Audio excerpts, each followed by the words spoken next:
My phone says 12, and everyone seems ready. So we'll go ahead and call this meeting to order. To the members of the public present, welcome to Mobile GR Commission, to the Mobile GR Commission meeting.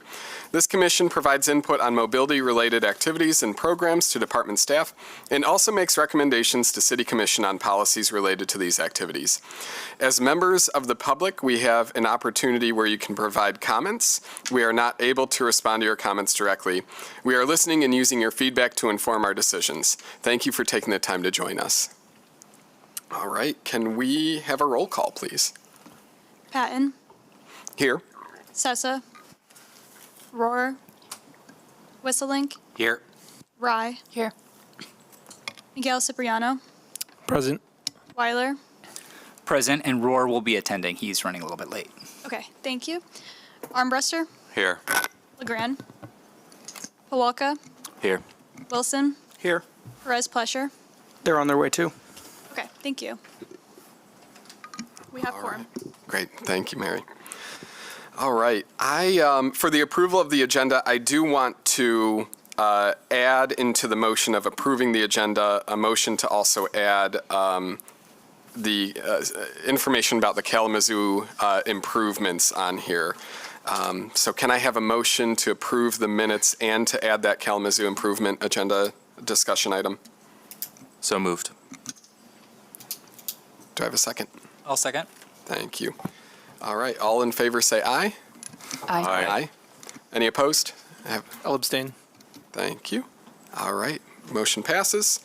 And can I get a motion for approval of the minutes? So moved. Thank you. And this is for the May 13th meeting. A second? I'll second. Thank you. And I should say, any questions on this too, or any discussion?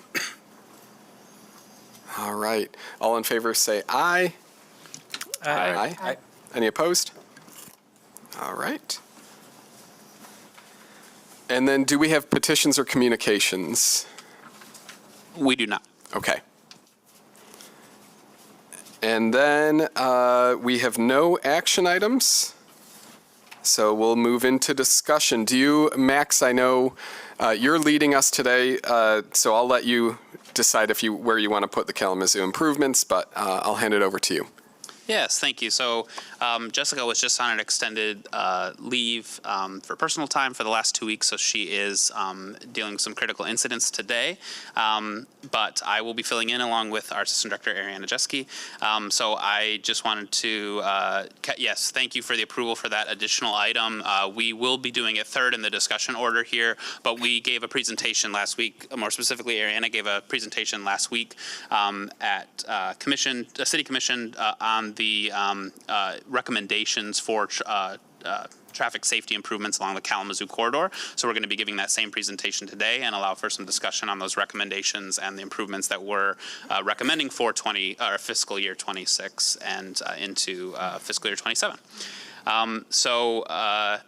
The first item that we'd like to discuss, and we're joined by our community engagement manager, Andrea Riley-Munkovitz. So she's going to be starting the presentation here, but we really want to talk about the considerations and the planning efforts before we continue to move forward around two very important topics. One being the Dash and the pilot route that we have and the future of the Dash, but as well as, and this is kind of the main focus of this discussion here, is around supporting transit for Mobile GR and what our role is in that, how we can achieve that with the funds that we have, and we have worked with our Office of Communications and our community engagement manager to do that. So without further ado, pass it over to her. Thank you. Good afternoon, everybody. I'm Andrea Riley-Munkovitz. I'm your communication manager. And as Max said, I work in the... Can you push that button at the bottom? Oh, it's green. It is? Yeah. What if I go... Like, hello? Oh, there you go. Hi. Can you hear me okay? Yep. Okay. I forget that I'm actually a small person, so It's like I'm a Liz Phair song. Okay. I'm Andrea Riley-Muckovitz. I'm your Community Engagement Manager. As Max said, I work in the Department of Communications, but I serve the entire organization. And one of the things I get to do is work with Mobile GR, and I'm going to share an overview around our Transit Support Service Initiative. The first thing I want to do is offer some context around the Community Engagement Framework that I've developed and I rolled out in February. So the Community Engagement Framework, which is the first for our city, even though our city has done excellent community engagement, this framework offers standardization and consistency. It identifies shared values, practices, and pathways for staff. It also provides those same kinds of values and practices and pathways for community members, so that way when they come to an engagement effort, they understand what their role is and what's asked of them. One of the philosophies and values of this framework is that engagement is a collaborative process and practice. So when I work with staff, I talk about telling the full story of engagement. It's not just about the thing that we built or we did at the end, but it's the story about the journey to get there. It also identifies the importance of an internal collaborative effort. That way, when we come to community, we are aligned, especially since so much of our work is cross-departmental. So the expectation with this framework is that staff implement it and they reflect it in a way that does their department initiatives, capacity, and services, because every department here at the city has their own unique approach, their unique budget, their unique resources, and so it's an and about both standardization and the uniqueness of that department. So this process map is one of the assets from the framework that I want to share with you, so you have a sense of what I mean by these shared values and languages. What you see here at the beginning or at the top is this call to action. So for example, we are going to do a transit service initiative. That's our call to action that I'm going to talk about today. This first segment here around proactive relationships is really about two things. It's one, really getting to shared purpose and shared understanding among the work group, as well as identifying who are the people who need to be engaged, and that's that partner mapping component. Once we do that, and we understand if we have the right team in charge and ready to go, we start to develop our roles and responsibilities.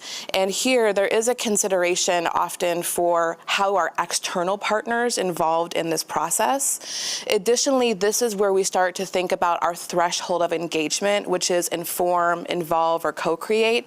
This is when we're saying to community what their role is or what we hope their role can be.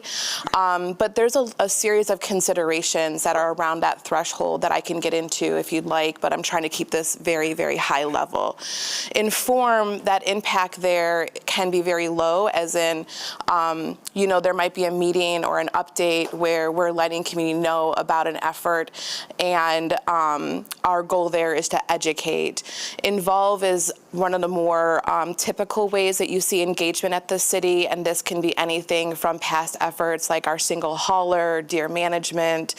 Our co-create really looks like the community master plan or our climate adaptation plan, which really reflects this long-term approach to we are developing relationships with and alongside our public to get the information necessary to make a decision. So with these first two segments, the goal here is to really think about who's involved, what's the purpose of the engagement, and what is the ask of community, so that way they understand that their time is being valued and they know the impact of their feedback. That's crucial. Then we go into that thoughtful experience design, which is where staff begin to think about how to match that purpose and that threshold with the engagement effort itself. So what kinds of workshops do we need to have? Is it a public meeting? Where should it go? Who needs to be involved? This is where we start to really value our human-centered design approach to engagement. I was a prior educator for 17 years, and so I tend to be the person with Post-its and worksheets and markers at engagement efforts, because that's my approach. I like to be an analog girl when it comes to feedback. And then, of course, what's crucial here is the shared learning component. We've gotten the information from community, but we also need to close that loop. And we need to close that loop in a matter of different ways. We need to take the time to understand what was the information that we received from community. Are we able to make a decision based off of that? And then we need to close that loop out with the public and our community partners on what decisions were made, how we used their feedback to make those decisions, and also if we did not and why. I think that's also a really important consideration, especially if we're thinking about policies or other kinds of criteria. And then, of course, really thinking about that shared learning of how do we grow for the future. If community engagement is always about collaboration, we have to nurture our relationships both internally and externally. So this is what the process map for the City of Grand Rapids engagement framework looks like. And now what I'd like to do is offer you an overview of the Transit Service Initiative. So how we would describe this is that our goal here is to develop a long-term plan to improve and expand transit service. When I asked the Mobile GR staff if they could give me one guided question that they seek to answer with this effort, it's how should Mobile GR use identified funds to create a robust, equitable, and practical mobility network? That's the question that we seek to answer with this engagement effort. Our goals here is to establish a clear strategic plan, understand the priorities and needs from the public, as well as address budgetary and policy constraints. So how we're going to think about this engagement and the considerations is we plan to do some inform. And so first, we really want to take the time to educate on mobility. We want to communicate budgetary constraints, and we want to ground this effort and this initiative in our CAP, our community master plan, and our mobility blueprint. The effort or the rationale behind this is that when we go to the involve or the public participation component, we want community to understand both the information, the constraints, and also the possibilities. That way they can give us meaningful and useful feedback. Within the involved component, what we want to do is we're seeking to understand the current needs of the public. And also we want to offer them options to prioritize. There's, and Max will get into this in a moment, but there are some considerations around transit service that need to be identified and discussed. And so within these options are things that that are fruitful, useful, meaningful.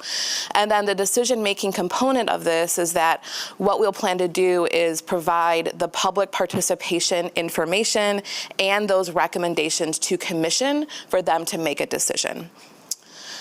So I'm going to turn it over for a moment for Max to talk a little bit about those considerations that I addressed that will determine the kinds of options for prioritization.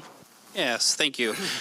So, yeah, I think this is an important element of this conversation, which is why I wanted to add to some context to this, but because we are interested in your feedback on the strategy and the approach that we're taking to this engagement session, but just kind of high level, and I've talked about this before, especially when discussing the DASH and the changes that have happened over the past, the change happened in May, but over the past 6 months or so where we've talked with community, we've talked with you about the necessity for those changes. Out of that, what we have identified as staff is what we feel like is a need to talk with community about a prioritization of how to use those funds to support transit. And the reason for that is there's a wide variety of reasons, but the primary one being that we've really limited that conversation historically to a downtown circulator and not expanded it to additional potential options. So not trying to direct it in any certain way. If the downtown circulator is the community's priority for these funds, we're happy to continue that, although we do want to be clear about that funding source right now is consistent and not escalating to the same degree that the cost to operate the services. So it will, at least in somewhat near future, in 5 years, unless that funding source increases, there may be future potential reductions to operate. So that's all part of the conversation that I think is important. The alternative part of it is we would like to talk with the community and say, hey, if we're starting from scratch, are there other options that we can explore to support transit outside of a downtown circulator? So that's just a conversation we'd like to have with community. It's not anything where we're going to come with concrete proposals, but when we have the discussion around the DASH and the pilot route, we'd like to explore that option. The Dash is funded primarily by parking fund dollars. There are some restrictions on how that money can be spent, so we'll be very clear with community that this isn't something where we can do whatever we want. There are some limitations, but I do feel like, and this is just my interpretation, that within those constraints, it does, transit support does exist. As long as it connects to our parking facilities in some way, which almost all of the rapid routes do, and we're supporting that, I think that is a justified way to use this fund. So that's why transit support is the main kind of focus we're going into this with. But ultimately, of course, the goal of Mobile GR is to support our transportation network, to support all modes of travel safely, conveniently. So it is a big, high-level discussion we'd like to have, and the primary impetus for that is when there's been so much conversation around the Dash, and when I look historically around the engagement, it's been really focused on should we or should we not have a downtown circulator? What should it look like? Instead of saying what are ways that we can use these funds. So that's the context that I would like to approach community about. Now, separately, we of course are going to be doing engagement around the feedback around the route.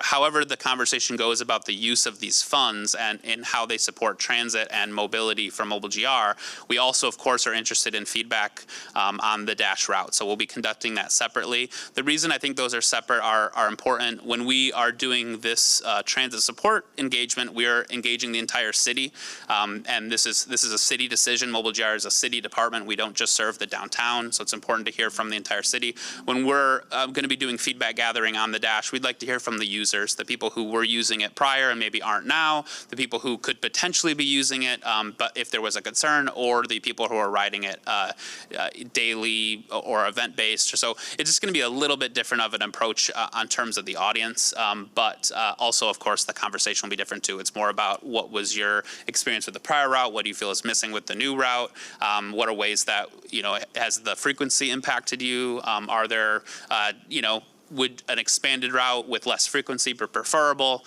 I think a core thing that I really appreciate from these engagement efforts is community's prioritization.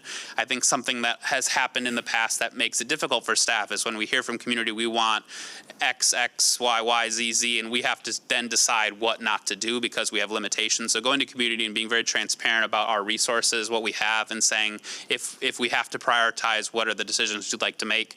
And that's something that we do feel pretty comfortable as staff is saying we're open to the, if we're looking at the thresholds, to that co-collaboration and deciding what that prioritization is, because this is obviously ultimately there to serve the community, and we want to hear what their highest needs are. So that's just some context around a little bit of the subject matter that will be involved in these conversations. But yep, so I can turn on to Max, can I also mention that I checked in with you before this meeting about the progress on the Dash working group. Yes. And so part of that, what I understand, there was a bit of a misunderstanding of was this going to be created within the Mobile GR Commission? But for me, the intent was that this would be a staff-assisted working group with priority individuals and stakeholders. So yes, and that's a good point to bring up. So yes, staff will assist in the administration and organization of the work group. I do think the membership should be determined by this board, like who's on that working group, and they will be involved in both elements of this engagement. So not just the assessment of the Dash pilot route and the current service that we have, that we're operating under, and the potential changes we can make to that, but also to the question of the funding allocation. yeah, thank you. Excellent. So just moving on to next steps, we're here today to just provide you with a heads up of what we plan to do. Of course, we'll have opportunity for further discussion in a moment. In July, you can expect that we'll come back to you with a full engagement design, and that's where we'll have a more intentional discussion and ask for your feedback. You can expect for public participation to begin in August, and then data analysis, and of course, we don't know what we're going to get from the public, and I'm trying to stay open to that because one of the goals around public participation is we might need to refine or think about our recommendations. And so that September component is our little window there to figure out what else needs to occur in terms of, did we get the right information from the public to make a decision? And then in November is when we can expect a recommendation and decision-making to occur. So this is where we can open it up more for discussion, observation, questions.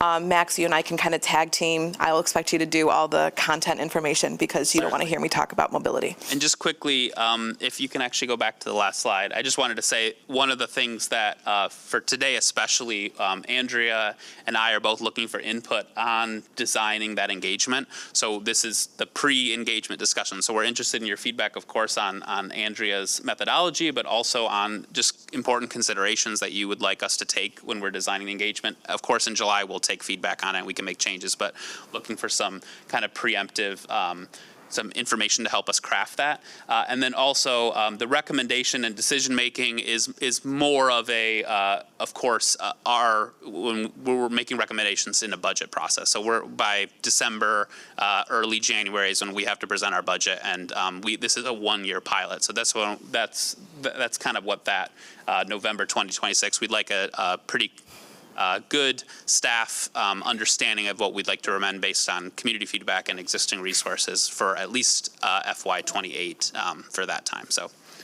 right, that's it. Yep. Thank you. And you can use that process map if that's useful to guide the conversation. But please, what's on your mind? All right. Does anyone have any questions on this? Yeah, I saw Adam. Or were you? Yeah, I saw Sessa, then Commissioner Wheeler. Sure, thank you. First of all, Max, I have a question about something you said. You said that the DASH funding going into the future is going to be consistent. So that means if there are cost increases, which the world being what it is and inflation being what it is, that there will be service reductions.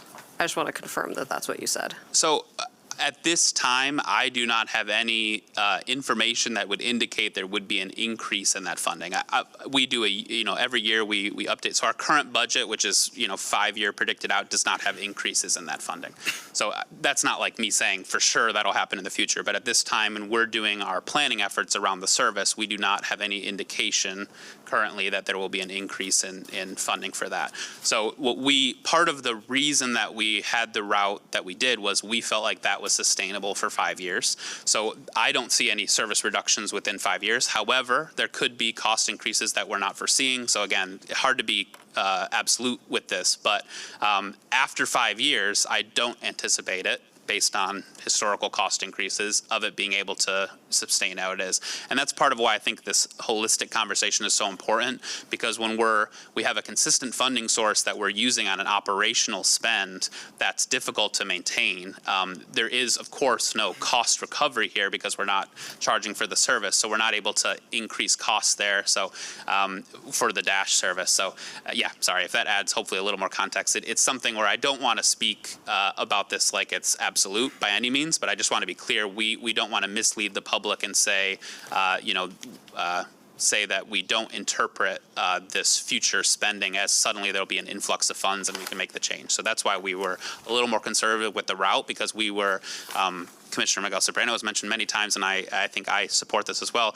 We don't want to be giving things out that we're taking back, and this is something where we felt like we can commit to this for 5 years. So at least for 5 years, I think we're pretty comfortable that this can maintain. But again, even that I can't say with certainty because of possibly unforeseen cost increases. Yeah, thanks. So then I have a question, I guess, mostly around you have in this, your consideration, the Inform has mobility education. And I guess I'm just wondering what form that's going to take. I mean, there is definitely a sense in the community, certainly among, the people who are doing the work to, improve transit in the city and mobility options, that, they've already given their input, and especially in the community master plan, certainly in the transit master plan that the Rapid undertook at the same time. I'm wondering how all of the engagement that you already have is going to play into this process. And like what are you educating people about? Yeah, I'll let Max talk about the education component in terms of content, but I can talk about how we are going to compile, synthesize, and align from prior efforts. So this is going back to that segment around proactive relationships and the partner mapping. So yes, we'll be using all of the information that we've received prior as a way to understand. And in my mind, the questions are, what is it that we need, what is it that we already know that the public knows about mobility? What is it that we need to consider to educate them or remind them about? And using this education as a way to set the context or the stage for the public participation. So it's almost like taking the components that are top of mind. That way, when they come into the space, they already have that framework of what's front of mind.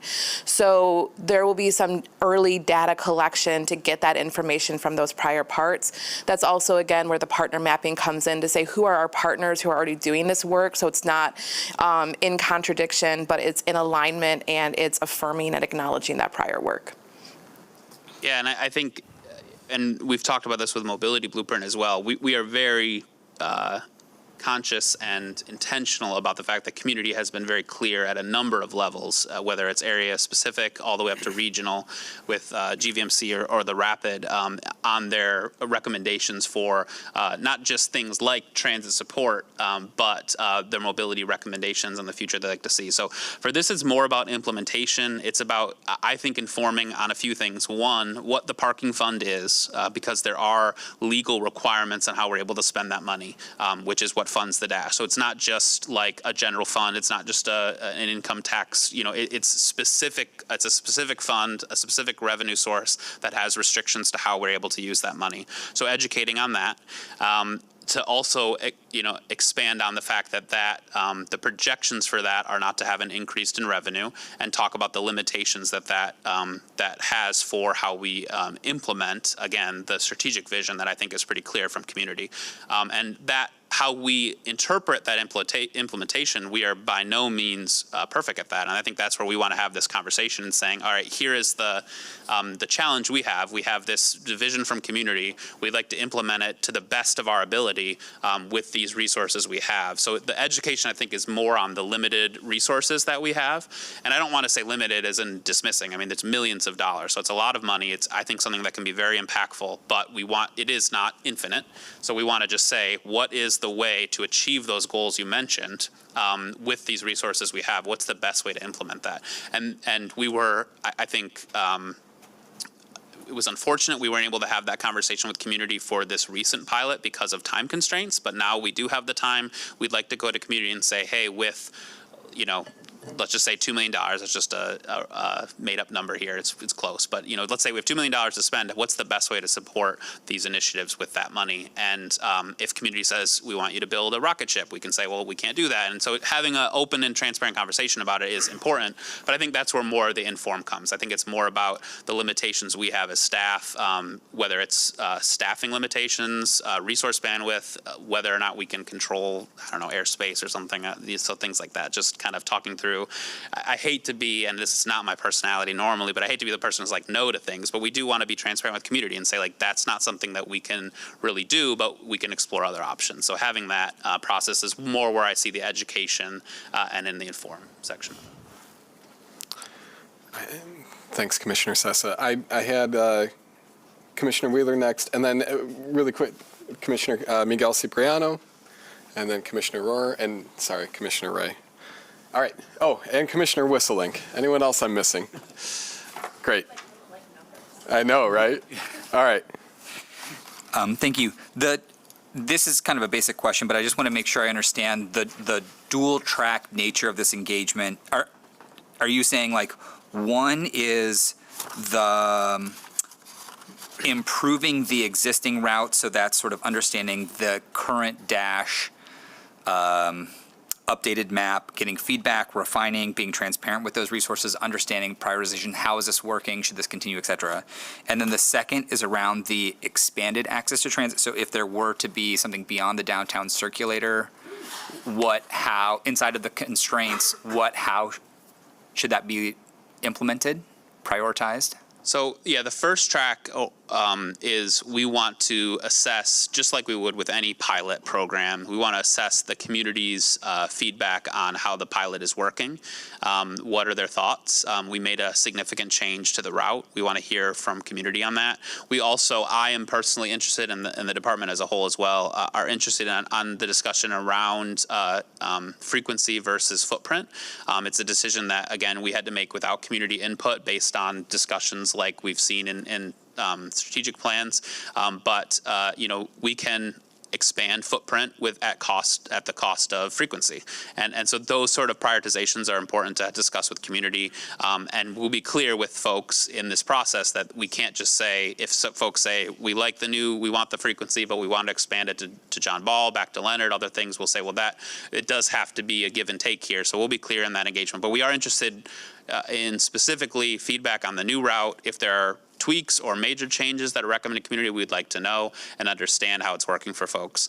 So that's one. The second one is, the second track is, and the only reason, or not the only reason, but the reason I would like to separate them is because I think it is more holistic in terms of the city's conversation.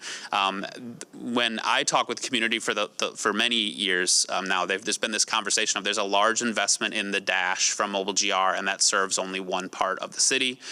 So I think this is more of saying, whether it's Dash funds, whether it's Mobile GR, the parking fund, we are dedicating a significant amount of parking fund dollars towards transit support, and it's primarily focused on a downtown circulator.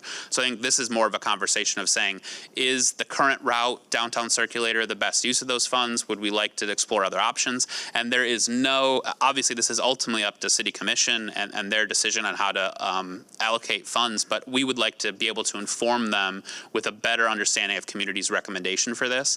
I think the issue that I have seen happen when we just talk about it in the lens of the Dash is that it's a little bit more focused only on that service and not the potential allocation of funds across, and it misses the conversations that I have seen with community who are in neighborhoods that are farther away from the downtown core that feel like they haven't been supported at a similar level. So this allows us to not approach it from just the lens of the Dash, but say, hey, we're allocating significant funds to the downtown circulator. We see a lot of value in that as staff, and I think there is a lot of value in that as a resident and someone who works downtown. But we do want to talk with community more holistically and say, hey, if there are alternative options, and we're going to present a few, but also very open to hearing from other folks, where would you prioritize that? And if the answer is a downtown circulator, is clear, we'll share that with community. If it's something else, or we'll say that with commission. I think it's important for our folks who are making budgetary decisions to be able to have some feedback from community on that from a more holistic lens. 3 questions. Where have you engaged people in the last 2 years? Second would be, where are you planning to engage folks for this? And last, are there any population segments that you're having any difficulty engaging? Thanks. I can answer the historical one if you want to answer that. So we have engage proactively. I'll speak to first, but reactively we've engaged. Whether it's going to neighborhood association meetings, and it gets brought up a lot to what I mentioned before of talking about, we don't have funds for this.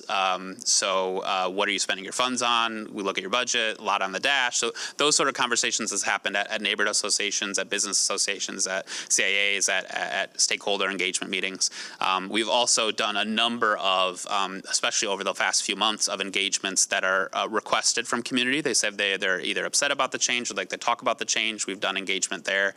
We did stakeholder engagement meetings with the DGRI and the Chamber of Commerce helped organize them for the downtown area around the stakeholder stuff to allow kind of facilitation of feedback. But we've also worked with our city folks to say, hey, anyone who wants, and this offer is still out there for as long as I'm here, anyone who wants to have a reactive meeting, we're happy to have it, and we'd like to have the conversations.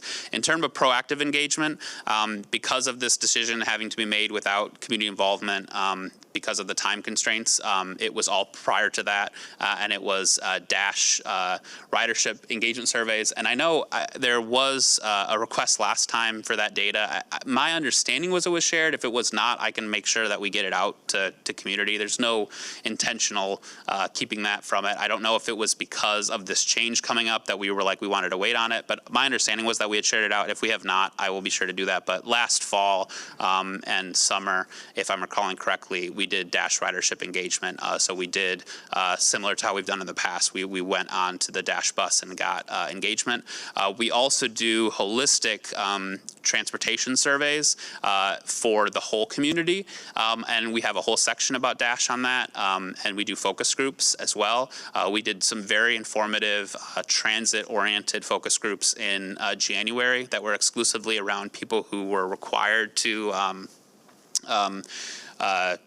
use transit as opposed to being like an optional decision through, so we did that as well. So the general, I think the timing of this change interrupted our sharing of this feedback because that was all feedback based on the old service. So again, don't want to be not transparent, but the concern I have is community is asking for feedback on the new service, and I'm a little worried about how we present the feedback from the focus group and from the Dash ridership survey because it's not reflective of what's currently going on, and it didn't impact the decision of what currently went on. That was purely based on fiscal constraints. So I'm happy to share that information. I think it was requested. I just want to be careful with sharing it with community from the context lens of we don't want community to think this is us saying we think this is representative of the new route. That is not the case. So, but yeah, that's my answer for the historical. If you want to answer the part about the future meeting. Yeah, I think the short answer is we don't know yet, but I want your feedback. My approach to this is one of the things we're going to do is with this work group is really identify who those folks are that we've already engaged and what are their perspectives, and then also where are the gaps that have been in that past historical engagement to ensure that we're reaching all perspectives in all areas of the city. In terms of the demographic component, we are very much aware that there are many populations who might not have a connection or a commitment to mobility, or they don't think they do, but they truly do. And how do we reach out and connect with them and have them see themselves in this effort? So that's something that we're going to have to strategize and think about. And then also, to me, a lot of that is going to be about the who and the constraints or the barrier prevention and removal is what the design is going to look like. I think traditionally what our city has done is a 3-ward roadshow, and that can be useful in terms of large public presence, but depending on the kinds of feedback we're looking for, it may have to be smaller efforts. So still TBD, that's something that you can expect in July, but Commissioner, I'm here for your feedback if you have any. Definitely not any feedback. I haven't seen the work yet, but I trust that it is, sufficient, more than sufficient. I'm happy to suggest and to offer the help of the ENTF Transportation Subcommittee, which I chair, and also the GVMC TDM group that Max and I are both on. Those are, I think, assets that I think would be really helpful.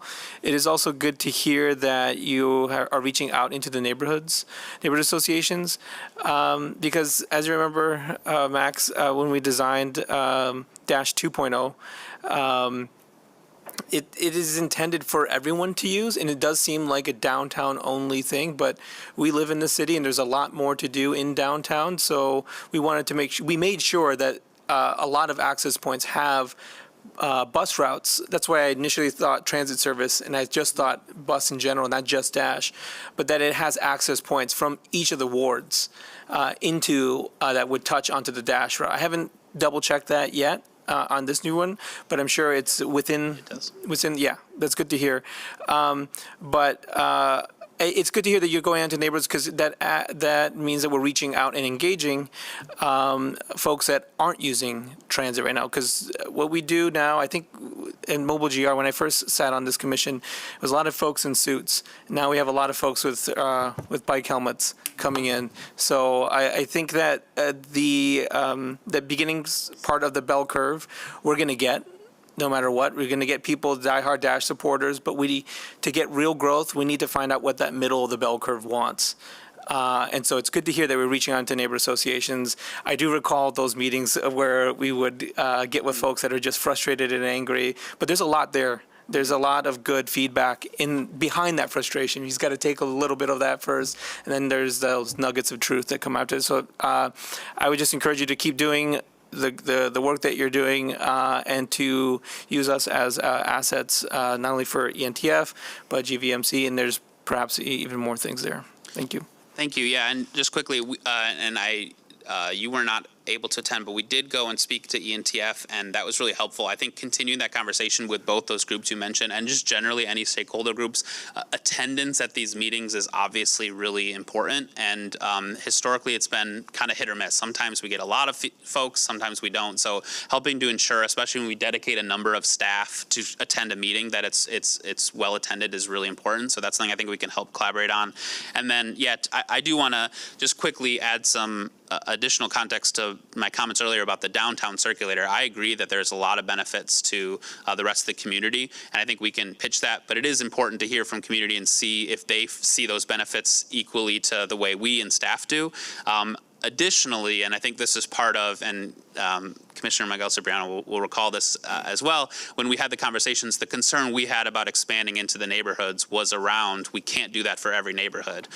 So when we make the argument that we're connecting downtown with itself, that's contained within a certain area, but when we start saying, okay, we're going to connect the north, the east, the west, the south to downtown, then suddenly we become a competitor to the Rapid, which is something we don't want. I will say I don't want to do. I only speak for myself. So that's where I think the conversation becomes difficult when we talk about neighborhoods. A lot of times it's saying, I don't see the value in a transit connector. And I think we can make good kind of arguments to say that there is a lot of value there, but we do want to hear from community. But the other element of, with the current resources we have, we can't expand this to every auxiliary neighborhood, yet alone every neighborhood in the city, but even every neighborhood connected to the downtown, adjacently. So I think that is an important part of the context. But what I really appreciate about your offer, and I'm asking this from everyone, is what we're really looking for going forward after the design stage is help with participation, help with connecting us to folks who are not maybe thinking about the dash, because that's something that I've seen a lot of frustration in the community about, is they say, we didn't realize that this was a big spend for Mobile GR. So maybe if you're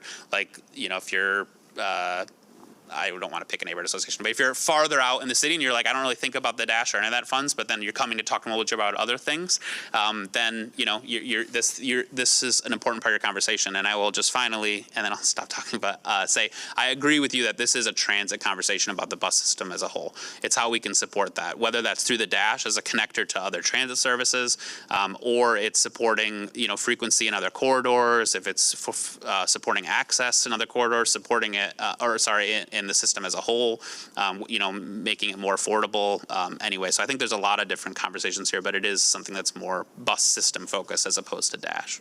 Yep.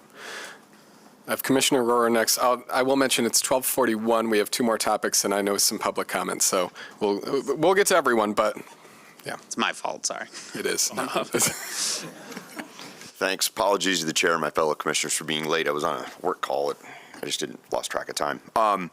So two things. First comment, I think the approach to absolutely go and find people that are not riders of the dash but could potentially be riders of the dash, that's really important, because if we just keep asking the same people that are already on the bus, we're going to get a lot of answers that look like the current dash or variations of the current dash, which means we're actually not serving the public. There's the old adage about where bridges are laid, we're not where people swam across the river. We put bridges in the places that made the most sense for the transportation on either side of it. So go find, go find the people that are inclined to use the bridge if we give it to them.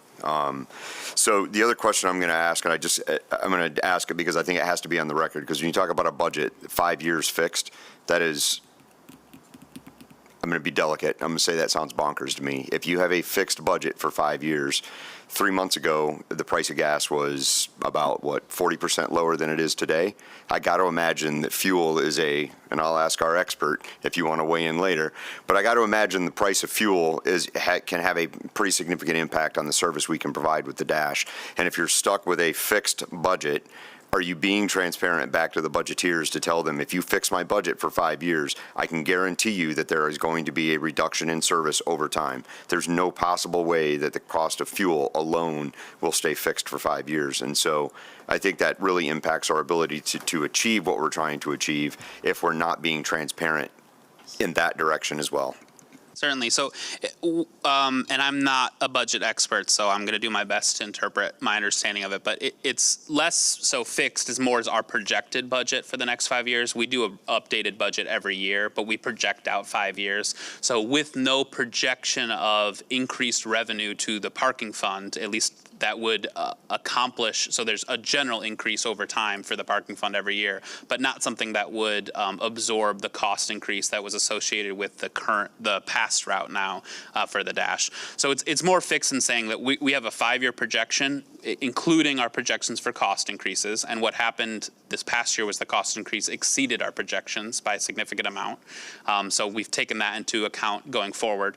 But these are our projections, not based solely on the cost of fuel, but the cost of staff, the cost of capital investments, everything, and on the current revenue source that we have for the parking fund, keeping in mind that we also have to maintain elevators, which are very expensive. They've almost doubled in cost over the past year for our parking systems, as well as all the other capital and operational funds that we have that are supported by the parking fund. So it's not fixed in the sense of we're stuck with it for 5 years. It's more that we have to project every year 5 years out. So this was us saying we can keep this current Dash operational route for 5 years based on our cost assessments for rising costs, as well as the revenue that we have projected currently.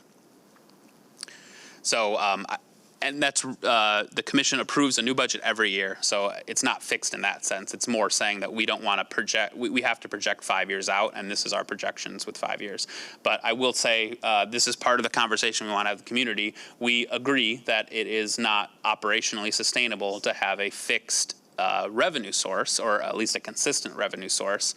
It's not exactly fixed. It does go up, but it's not goes up to the degree that would absorb the cost increases. So that is something where, like I said, I want to be transparent. Without that changing, I don't anticipate a way for us to operationally keep the Dash the same for the next 30 years. Every 5 or so years, there's probably going to be a significant or a relatively significant reduction based on those cost increases without that funding source changing. Okay. Sorry, I want to come back with one comment. You had one more. Okay. Sorry. Okay. I get what you're saying on the revenue side, but there probably is a point where we probably need to start having real conversations about the cost of parking inside the city of Grand Rapids. Because if we keep insisting that the cost of parking shouldn't go up each year, but the cost of everything else is going up, at some point we're going to run out of money. There just won't be enough to run the park. We'll have to start shutting parking down at some point because we aren't collecting enough money to even maintain what we have. So I would recommend that, that Mobile GR, the office, the entity, and we, the commission, probably need to start being realistic with the public and with the city, the employees of the city, the people that are making these decisions, that if we want to keep the cost of parking where it is, that means we're going to have to start accepting that there's going to be less and less service provided from that parking. So it's just a comment, doesn't require a response. No, I appreciate the comment, and I will say I think it is an important discussion, and I have Jessica and I and Ariana have talked, and we and with city leadership, and we'd like to have that discussion here at the Mobile GR Commission soon. I think it's a crucial element of the future planning here, and it's so I don't want to have it today if that's okay, but I would like to have it. We will not have forward. it today. But I do think it's a very important element of it. Like I said, we are currently without any indication that will be changing, so we're making plans based on that. But we'd like to discuss that. Yeah, it's an important conversation. Well, Commissioner Ray. Okay, yeah, my question actually goes along with that really well. I'm wondering if you're going to have conversations with like focus groups and people about tangible ways they can increase the revenue for the Dash if they want expanded service or something, so they don't feel powerless. If you explain, for example, that when you park in a public parking garage instead of a private one, like you're directly contributing to the Dash revenue funding. That's an example of like a conversation you should have. But I guess from the Engagement and Communications Office, it would also be helpful to Commissioner Brewer's point, like how you approach the conversation of increasing funding. If people start to like recognize that parking in like public garages has impact and it can like help increase service. So I don't know if you have any comment about how you're guiding that conversation. I think that's helpful. I wrote it down. I'm going to have to think about it a little bit and take that back to the team. It might be something to put in the context, like the framing of the conversation. Me as just a data nerd, one of the things I'm thinking about is how to keep the survey, the data sets clean, you know, and what that leans us to and stuff like that. But I do appreciate that feedback, and I'll take it back to the team. Yeah, I do think it's appropriate, and I agree that we do. This is helpful for us when we come back next month. We can talk maybe with a little more specific answer, but I think it's appropriate to, when we engage with community, to say, you know, these are the budgetary constraints, and there are alternatives to increasing that budget, and here's what they would look like. I think that's appropriate. So I think having those conversations in that, from my perspective, would be okay. But I agree that we should talk as a team. And like I said, I think in the future we'd like to have that conversation as well with this body. But I think community input on that is really important. I'd like to have them tied together, but I can't commit to that for sure. But I think when we're having discussions around budgetary constraints, it's important to be transparent about what those are and why they exist, and if there are alternatives, to allow community to give input on some solutions to that. Okay, thanks. All right, we'll end the discussion with Commissioner Wisselink. But if you do have anything that comes up, write it down. We'll have our commissioner comments. First off, thanks for putting this together. It's always great to get more input about kind of the how we can better serve our community. And yeah, I like the process. It sounds really good. Of course, we're happy to help wherever we can, and it'll be really interesting to get the results and how we can incorporate them. Of course, we do have limitations. I mean, most of our routes serve multiple jurisdictions, so that has implications. But how we can coordinate to better serve it would be great. The one question, and I think you've kind of been answered, is this visionary or kind of grounded in the current reality? And it sounds like there's elements of both in that. So I guess it could be, the results will point in both directions, I would imagine.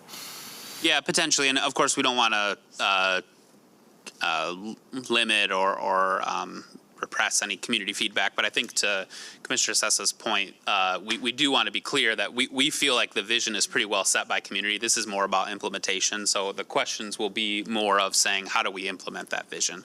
Of course, if someone's like, I have a vision, I want to share with you, we're not going to say no. But the questions are geared around that implementation. Great. Thank you so much. I really appreciate your feedback, and I'll see you again in July. Sounds great. Thank you. Yeah, and thank you for the robust discussion. I think there were a lot of really important points brought up that hopefully are taken into consideration there. Max, do we want to move on to the budget piece next? Absolutely. So this is kind of just we have it a discussion item because we're really interested if there's feedback on not just the budget items, but also the process. But this is nothing drastically different than when Jessica has presented in the past on the budget proposals that went into the budget at a city level. So we just wanted to highlight these items. They all pretty much got approved to the level that we were proposing. Yeah, I don't know if because of time, I'm not going to just go through and read everything here, but if there are any questions around this, happy to talk about it, to discuss it, whether it's based on parking rate and fee change clarifications, the parking system investment and staffing levels. So happy to talk, or the safety and mobility investment section as well. Yeah, briefly. Could you talk more about the mobility blueprint budget? Yeah, so in in what context? Sorry, to be more specific, I'm having a hard time remembering specifically what we're going to be doing with the mobility blueprint. So the mobility blueprint is, back to the implementation question, it is our kind of long-range implementation plan for these visions that have been set by community very clearly, at least from my perspective. So part of that process will be assessing the vision in our community master plan, in our GVMC plan, in the plans from the Rapid, from area-specific plans, and turning that into an implementation plan that one, primarily sets a prioritization methodology for capital investment at the City of Grand Rapids and operational investment. So a clear prioritization methodology on how we're going to achieve goals that were set in Community Master Plan. So just for example, the Community Master Plan basically says we'd like safe multimodal access in our transportation network. That's pretty high level. We'd like to get more in depth and say, how do we achieve that? And if we're allocating funds, how do we prioritize allocation of those funds? We also need a very robust examination of our existing infrastructure and operational program. So it's going to achieve that as well, hopefully. That's the goal. And then to set a very specific capital improvement plan, which Ariana maybe can speak to a little bit more in terms of the technical aspect of that, but if there are further questions. But generally, the goal with the mobility blueprint is to set a long-term and short-term, kind of a mix of the both, a really clear implementation plan for how we're going to achieve the goals that were set mostly in the community master plan, but I think are consistent throughout our regional and area specific plans as well to achieve this goal for multimodal safe access in Grand Rapids. Thanks for that clarification. I'm sure residents that are watching are happy to hear that as well, because oftentimes when we hear in community another plan, more research, that's frustrating. But you break down the numbers here, which I've maybe done correctly.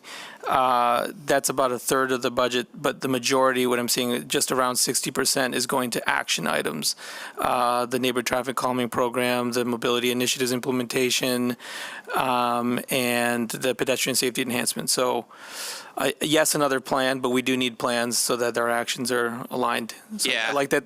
I'm seeing that there's more action than just another plan. Yeah, and it is, and this sounds a little bit contradictory, but it is a plan to get action. And I think that's from my assessment, one of the issues with a lot of our plans, and they're awesome, they're great plans, so I'm not trying to disparage them, but a lot of it is just vision. It's saying this is what we want, and this is more like when we've gone into community and said, hey, we're enacting this plan, community has said that's not what we meant, we didn't think that was the case. So this is it's filling a gap between planning and action, which is why we use the word blueprint, because this is us saying, okay, we're going to literally draw out what we're going to implement with action and be very clear with community on how we're spending those funds and how we're resourcing it. And do you want to speak a little bit to the other aspect of it? I would say definitely this is more of a network-based approach to making a capital program with that prioritization. Vital Streets has been a great engine for creating a lot of desirable elements in our streets, but it's not necessarily been a network driven. It's definitely been driven by pavement condition as an asset management program. So this is taking where we're kind of looking at coming up to the next, Vital Streets 2.0 and looking at it as a network. So there's elements of Vital Streets that will be continuing in there. Like if we do have a bike lane or we have some design element, we would be using the Vital Streets design guides to keep that consistency across the city. But this is definitely a more network approach, very transportation focused, which is not something that we've done really at the city before. Thank you. And I do appreciate, though, we don't need another plan. I think that is why we're trying to make this different, and hopefully we can achieve that. But yeah, that's the significant investment here is because the majority of that is going to be funded in this fiscal year for a long-term plan. To follow up on that, I have another question about that, Max. So this is more of a, rather than having one-off bike lane plans, the goal of this is to direct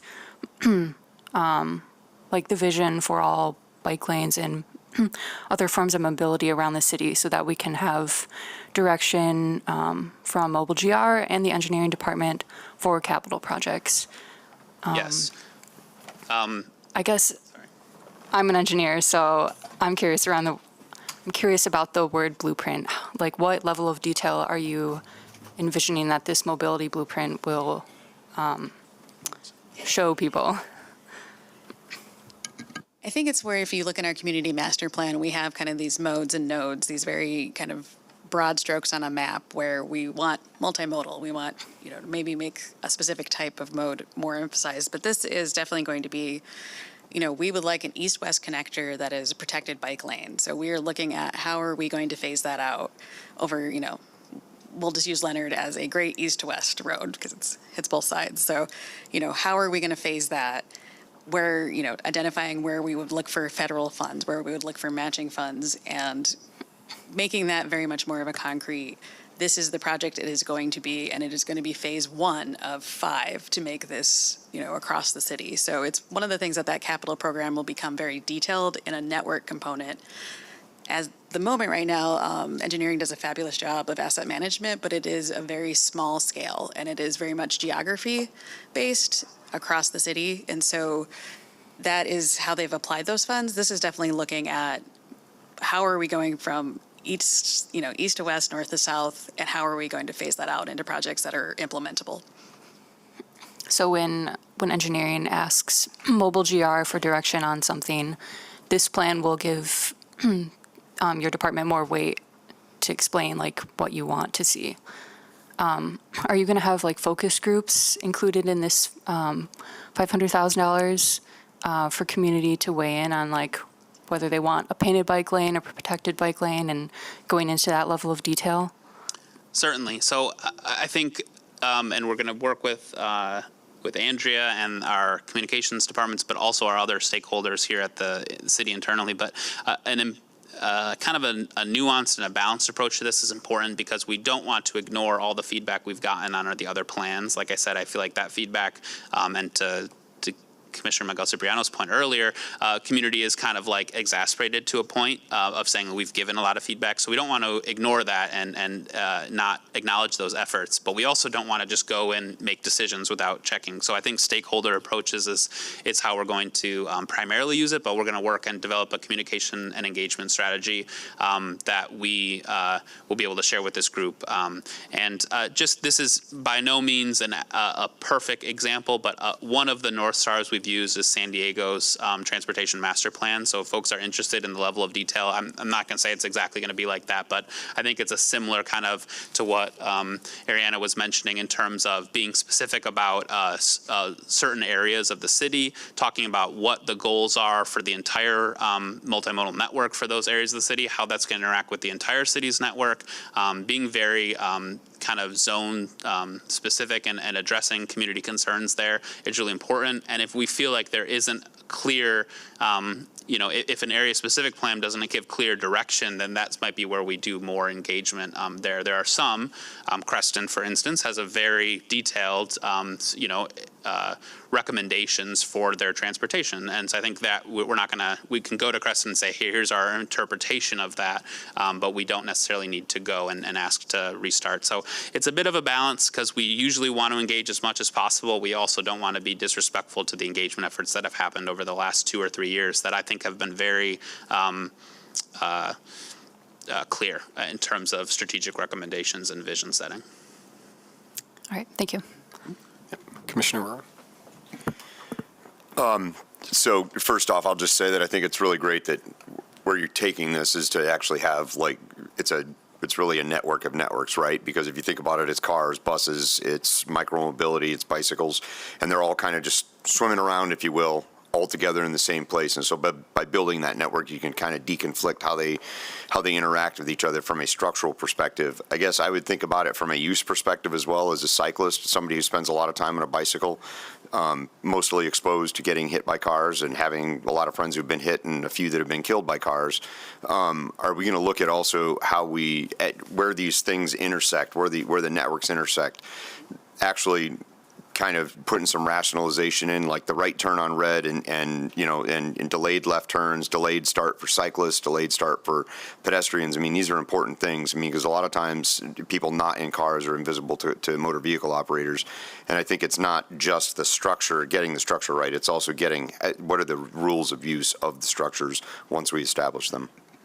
Yeah, absolutely. I think, and to Ariana's earlier point, and you can expand on this if you want to, my what we're really intentional about is making sure that we understand not just the aspect of each mode, but how they interact with each other. And then we use how they interact with each other and data to help inform where those high-risk areas are to prioritize. And looking at this historically at the city, that's not always been the main impetus for doing infrastructure investment. So I'm not saying for sure that will be what drives the methodology for prioritization, because this is going to be, an effort we work towards. But I think that's going to be a huge element of it.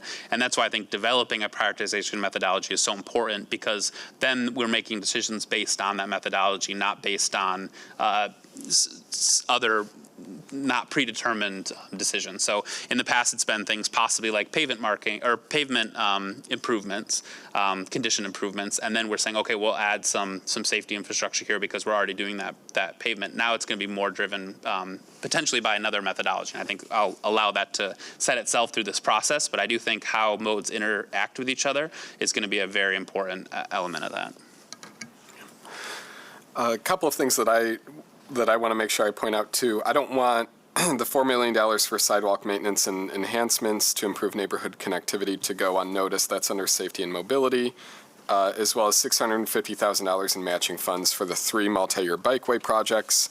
And then I imagine that $3.8 million for asset management, a lot of that's going toward elevators. Yeah. Yeah. Yeah. Yeah. Not all, but Well, not, yeah. yeah. So it's like I said, elevators are, and don't quote me on this exact number, but they've roughly gone from $800,000 to $2 million or so over the past few years. So they are in and of themselves very expensive and of course very important for accessibility. But generally, costs have risen. So yes, this is to maintain the current parking assets that we have, whether it's ramps or lots, and a big chunk of that is on the elevator side of it. But it's also things like our, pay in lane parking equipment, our networking, so all of that. Okay. And then the last thing I have on this is because I was at the budget approval meeting, part of our funding is going toward expanding the pilot for snow removal. Is that accurate or no on sidewalks?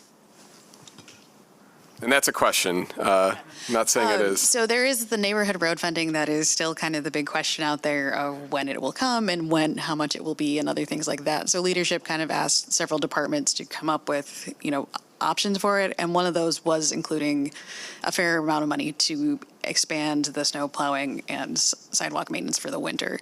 And that's something that when we were kind of looking at what piece of the pie we would get, that would go to Public Works, but we greatly support that as an expanded option. Great. Thanks for clarifying the departments that manage this too. Anything else on the budget? Okay. All right, let's move on then to our final discussion item, which is the Kalamazoo specific updates.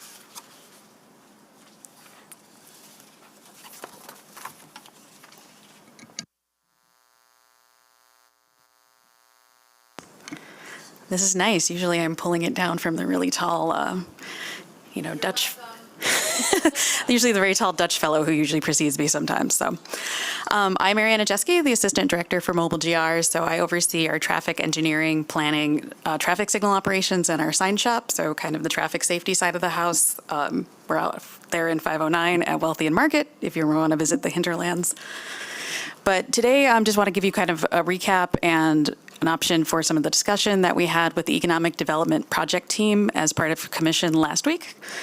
So we're going to talk about Kalamazoo between Hall and Burton. So in February 2025, safety concerns were raised by the community group Together West Michigan, and those were the catalyst for doing a formal road safety audit conducted by Mobile GR. So generally, a roadside safety audit is where you get a group of your kind of experts of traffic engineers, road engineers.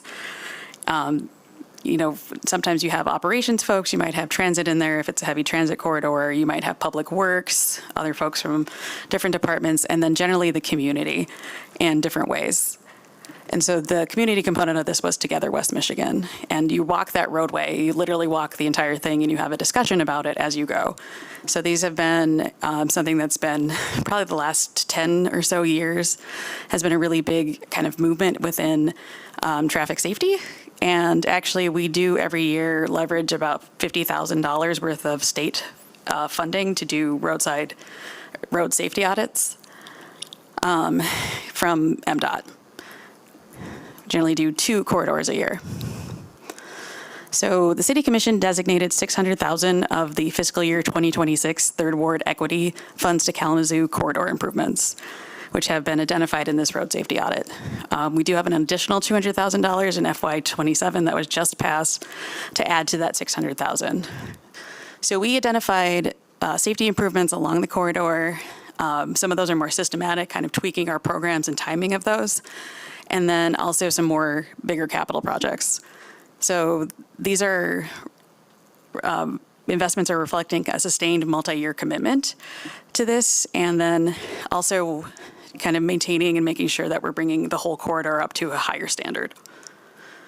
This is kind of that same timeline where when we did do the roadside safety audit, we came to essentially a fairly large table. And so we've been implementing a lot of these as we can in our normal operations, so our pavement marking operations, our sign replacement and management, and then kind of just our overall traffic safety reviews. So between 2020 and 2024, there were 193 crashes, 0 fatal crashes, 2 serious injury crashes, and 9 vulnerable user crashes, which those are classified as bicyclists and pedestrians, anybody outside of a vehicle. Vehicle speeds, we look at the 85th percentile as just kind of a benchmark. The idea being that 85% of people are traveling that speed or slower. So if you were doing enforcement, you would be looking for the top 15% of people on the road speeding. So this one, we identified a speeding issue of speeds being 11 to 13 miles per hour over the posted speed limit, which generally in our neighborhood traffic calming program, if we're in that 5 over, that would kind of hit that particular criteria. So there is an identified speeding problem here. When looking at the intersections we showed and looked at in terms of traffic data and analysis, we looked at Griggs and Adams. Those are 2 of the bigger intersections there. So when we look at a traffic signal analysis or safety warrant analysis, as it's called, all of that is linked to, it's called the Michigan Manual of Uniform Traffic Control Devices, which links in with the Michigan Vehicle Code to be the legally enforceable entity. So there are kind of legal frameworks that we need to meet with our traffic data or kind of hit the thresholds, and sometimes it's about types of crashes or kind of the area. There's different warrants we can meet. The good news is that the 2022 version that just came out, it takes the state of Michigan a little while to review things to make it approved, gives us a lot more safety latitude and a lot more engineering judgment. In the past, we were very hamstringed by what we could do on a legal basis. A lot of our other additional recommendations include improving visibility and providing some physical restriction to aggressive vehicle maneuvers, which is kind of a very specific crash pattern that we've not really seen anywhere else in the city. And that there is parking along both sides and it has different rates of utilization. But what we saw is that people would be making a left turn, someone would be impatient and go into the parking lane to go around right. And so if you had another vehicle entering the intersection, they weren't really expecting somebody around from the right. So there were some like angle crashes that way. So we are recommending curb bump outs through temporary materials to at least give a restriction for people staying out of the parking lane as it goes into the intersection. So when I kind of say programmatic improvements, these are things that I would say we do a lot with our own crews or our own contractor. We have a pavement marking contractor, but we have our own sign shop, we have our own signal crews and such. So one of the things that we're doing, we're reviewing sight distance at intersections Generally, we kind of have a very standard template across the city. We have pretty flat intersections of most of the places, and they're usually good old grid system that you find in West Michigan. Kalamazoo being at an angle, and how that changes is that we have to look at that site distance in a little bit different way and in a more nuanced and specific way at each of those intersections because of the geometry. One of the things we're doing is standardizing crosswalk markings and refreshing the ones that are out there. We generally have kind of a multi-year cycle for our pavement markings, and so we have our long lines and symbols, as we call them. So it's one of those things that we would have our regular maintenance program, but not everything wears exactly the same based on driver behavior and volumes and things like that. So this is essentially getting the whole corridor up to a standard level. We're looking at adding side street stop bars. That is a very good component to go with a crosswalk because it gives a vehicle the spot where they should stop, which is at least 6 feet from the crosswalk per our state standards. Seasonal in-road pedestrian crossing signs. So you'll see these like on Monroe by Louis Campow. They're the ones that are about 24 inches high, and they have the little, local law yield to pedestrians. So they do have the specific language of our city ordinance for yielding for pedestrians, or stopping for pedestrians, excuse me. And then we're also looking at some of those quick build curb extensions, which have a couple different effects, that very specific crash pattern helping to prevent that. And then also just the good old benefits of the curb extensions where we can kind of delineate parking, we keep sight distance better, we also reduce the distance a pedestrian has to cross the road, and then pavement marking modifications. These, just because they are kind of wrapped in our programs, this is our estimate of it. It's not something that we're able to, the quantification is not necessarily as exact, but it's about $30,000 worth of kind of program tweaks to kind of bring everything up to the same level. When we're looking at design, construction, inspection of traffic signals, that's about $800,000 each. It has been a rapidly rising cost, even more than inflation, if you can believe that. So we are looking at Griggs Street and Adams Street. And then also there is commitment to, with the engineering department in conjunction of that, when they build the extension of Evergreen Street, we will be including a rapid flashing beacon there. That's about $150,000. That is dependent upon when the actual land will transfer to the city so that we can build a road there. And this is just kind of an overview of what we are doing a little bit more, with some visuals and such. So you can see where we restrict the parking so that sight distance is available for people to see as they cross the street. We'll send this presentation out to you if you'd like to look at the details of kind of the costs and then what, the total investment is. Right now, we have a variety of different types of crosswalks, from non-existent to kind of the parallel bars to our high visual continental style. The high visual continental style is our now standard. Everything we put back in as a crosswalk in the city is this higher vis. This is that same pedestrian crossing sign. These go in about April and then come out in November. Our plow drivers and snow and cold are not kind to them, so we bring them in and kind of put them out with the seasons.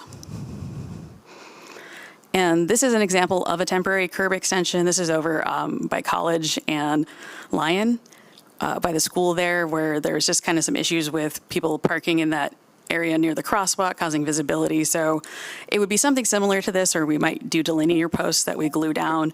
So we have different temporary materials, and that's stuff that our traffic technicians do. So it's all kind of an in-house install. So when we look at the recommended signal improvements, we are committed to using the Third Ward Equity Fund funding for a traffic signal at Kalamazoo and Griggs.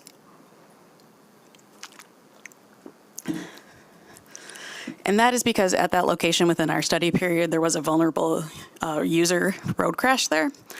And then also there is a crossing guard and a school crossing location. So those two kind of components of it are what we looked at as kind of prioritization, and that there's a specific need that can greatly assist with. Kalamazoo and Adams Street, we do agree that a traffic signal would be a great improvement there. As you know, we only have $800,000 at this moment.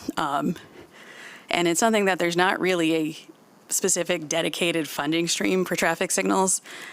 We can request money from the Major Streets Fund, but to the tune of about 1 signal per year.